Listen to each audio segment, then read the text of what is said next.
It's your returning champion, Elgintensity, aka John the Traptist. One of CrossFit's top brass was doing some denouncing of his own. Russell Berger got fired for tweeting that he supported a CrossFit box in Indiana for refusing to hold a gay pride event. He then denounced homosexuality because it went against his religious beliefs. All of this took place on his business Twitter. It's generally a bad idea to be an edgelord in a professional capacity. It's also obvious he has never seen a CrossFit WOD before. Berger can't criticize gays when he promotes a pseudo-sport that revolves around sweaty shirtless men doing jumping jacks in compression pants. On to the first question, which comes from Elephant Hops, who asks, favorite/least favorite game announcements or moments from E3? I'm really looking forward to the sequels for some of my favorite franchises, The Last of Us 2, Metro Exodus, and Nioh 2. I played the shit out of Nioh, The Last of Us Remastered, Metro 2033, and Metro Last Light, so I'm definitely picking up the sequels.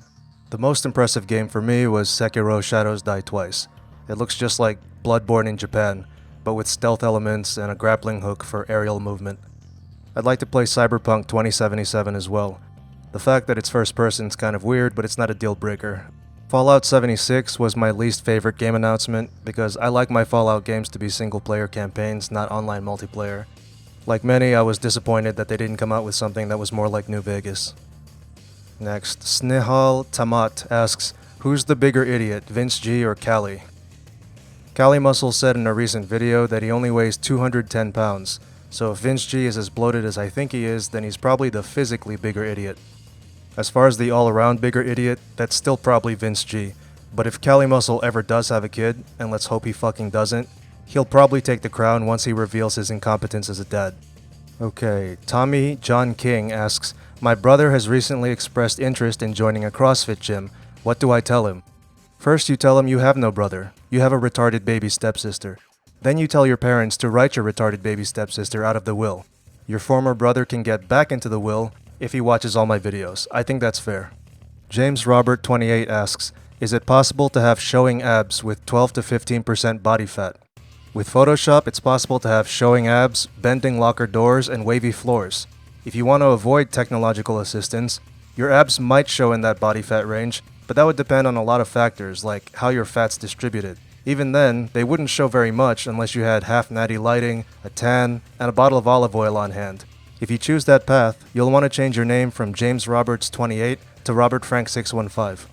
JP King of Staccato asks, other than the McGriddle, what is, or at least comes in a close second, your favorite breakfast food?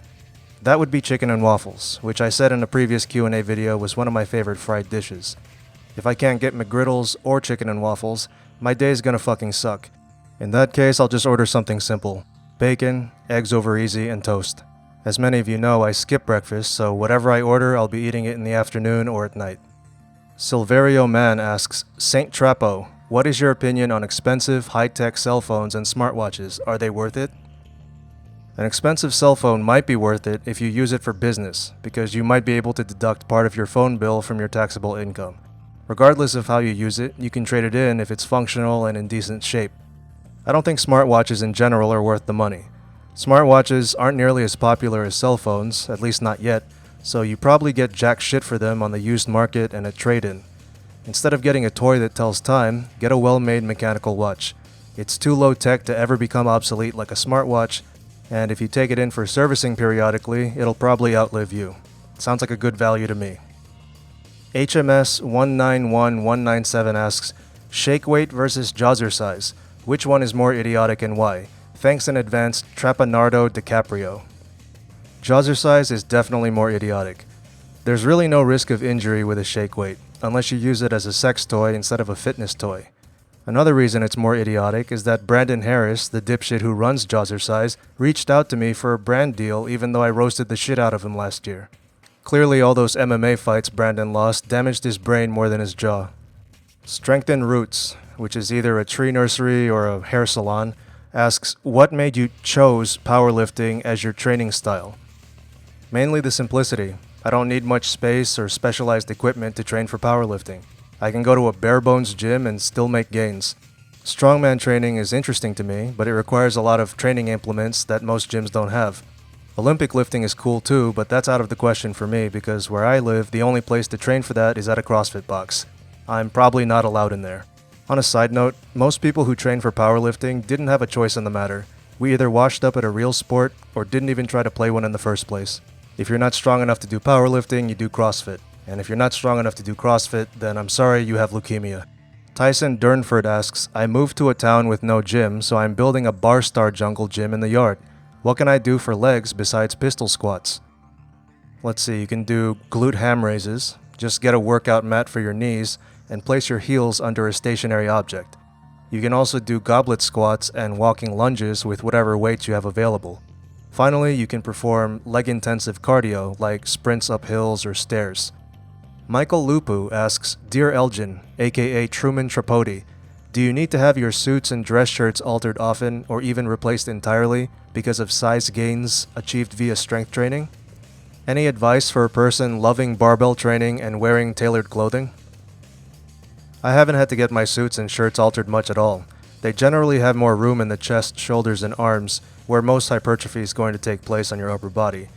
The key is to go to the tailor when your body weight and composition are stable. Don't go after a long winter bulk, but don't go after you've recovered from the flu either. Tailored clothes will have a considerable amount of extra cloth for alterations. The whole point of getting a tailored suit or shirt is that it'll be with you for many years and change as your body changes. By contrast, off-the-rack clothing won't have extra cloth for alterations because it raises production costs. If you're in the market for a tailored shirt, I recommend getting one with a split yoke. It gives you more room in the traps. If you're paying for a tailored suit, then get one with spalla camicia, large jacket sleeve head that a tailor attaches by hand to a smaller sleeve hole. This causes some excess fabric to form around the sleeve hole, which gives your arms slightly more range of motion. For tailored pants, I recommend pleats. A lot of so-called fashion experts will denounce pleats, but they really only look like crap on off-the-rack pants that don't fit properly. If you're getting tailored pants, the pleats will be properly positioned and give large quads more space. Mr. Bubbles775 asks, thoughts on real weights for real heroes being cancelled? I think it sucks that Mark mismanaged this so much. The first event went just fine, while this one was a disaster. To do some damage control, Mark released a video. Lobliner, damage control, what could possibly go wrong? Well, the ratings and comments are disabled, so something fucking went wrong. Mark claimed that canceling the event was no different from Carrie Underwood canceling a concert, except he canceled the event due to his shitty planning, and Carrie Underwood canceled her concert because she fell on her fucking face so hard that she had to get stitches. Here's C.T. Fletcher recreating that accident right now. He also said that anybody who paid for travel and lodging should have gotten insurance in case the event was called off. Yes, blame them for not foreseeing your fuck-ups. It's like the art of damage control without damage control. Remember last year when I said the only way Mark Lobliner can destroy your reputation is by running your channel for you? Well, he shouldn't run your event for you either. Based on this video, he should just stop running. There is a silver lining to all this. My homeboy Alan Roberts of Every Damn Day Fitness is running his own event to replace this one. It's called SITFU for 6. There's more information in the description box. Don't run away just yet, dipshits. It's time for the lawyering round. Let me adjust my glasses of lawyering. Joshua George 96 asks, would you rather 1. Have to wear a Cali Muscle t-shirt for a week, no clothes on top, you must wear it on display and on your upper body.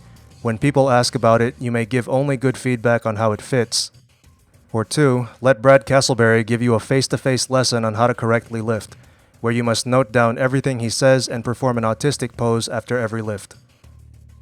I'll wear the Cali Muscle t-shirt after my shirt printing company prints one of my designs over his. If the shirt's black, I can just take a Sharpie to it like people used to do with the Reebok CrossFit powerlifting shoe. Just because his shirt is on display doesn't mean his design has to be on display too.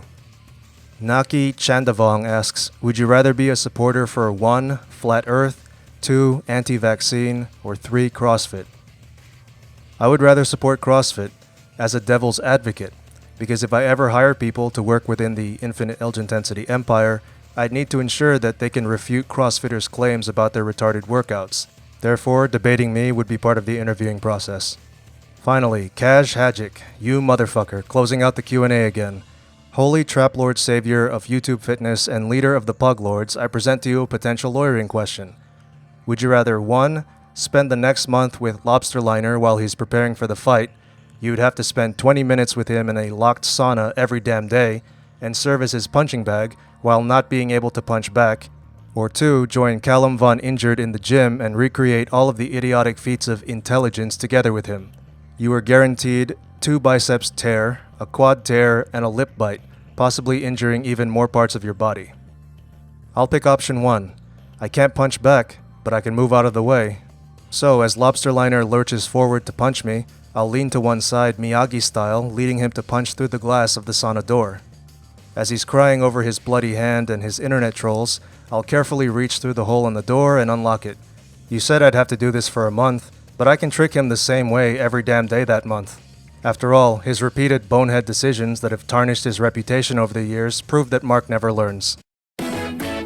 Like the video and subscribe to the channel, now. Everybody drugs them body sometime.